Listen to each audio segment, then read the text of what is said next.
What if the most important messages we ever receive in our lives aren't the ones that are shouted from the rooftops, but the ones that are just whispered? We're about to jump into a really simple but incredibly powerful story. It's one that kind of challenges us to listen beyond all the noise and to see beyond what's right in front of our eyes. This is the Fable of the Invisible Voice. So right from the very beginning, the fable just throws this challenge at you. It's an invitation, really, to use our senses in a much, much deeper way. It's not just about, physically seeing. It's about perception. It's about looking for what's unseen. And then you get the other half of that idea, that real listening, true listening, goes way beyond our ears. It's asking us to listen with our very soul. You really got to keep this idea in mind, seeing and listening on a deeper level, because it's the key to this entire story. Okay, so our story kicks off in this quiet, almost forgotten little village called Nebuluz, and it's here that a young boy is about to find something pretty remarkable. So, let me introduce you to Theo. Now, while all the other kids are, caught up in the noise of everyday life, Theo, he's different. He's totally drawn to the whispers of the past, tinkering with old gadgets. He just has this belief that in the quiet moments, in the silence between the sounds, that's where you can hear the most important truths. So picture this. One day, he's rummaging around in his dusty attic, and he finds it. It's nothing fancy, just a simple, unassuming little box. He finds a switch, he flicks it on, and in that one simple moment, his whole world is about to change. And it's not static that comes out, it's a voice. It's so soft, it's unlike anything he's ever heard before, but it is undeniably real. And get this. It knows his name. And it has this simple but honestly mind-blowing message. Theo, we are here. Can you imagine finding something like that? Theo is just bursting to tell someone, to share what he's found. But, as he's about to find out, having a personal truth can be a really lonely thing when you live in a world that always demands proof. And yep, the reaction is pretty much instant. And not great.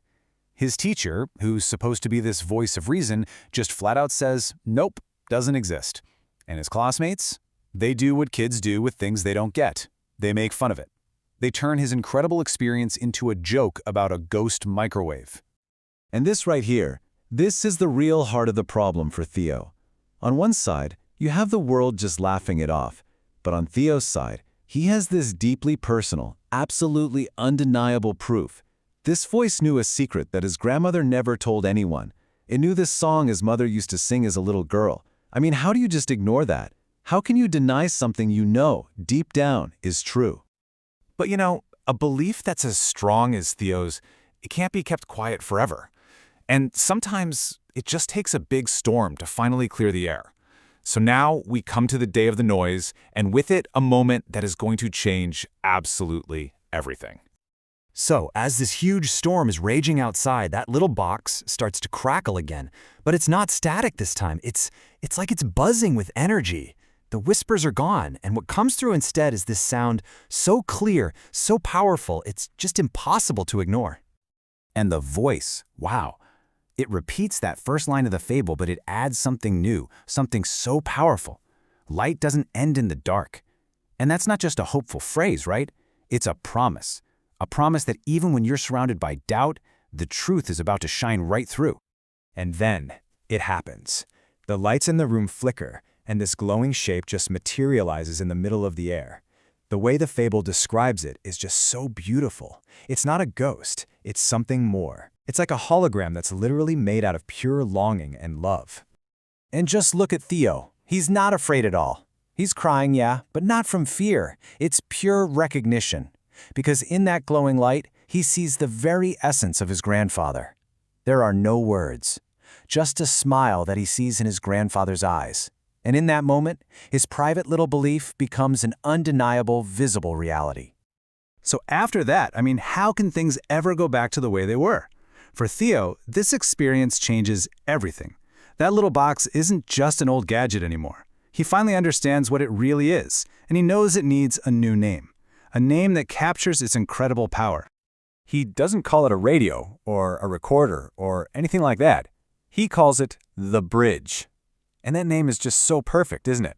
Because he gets it now. The box isn't just picking up random signals. No, it's creating a real, intentional connection.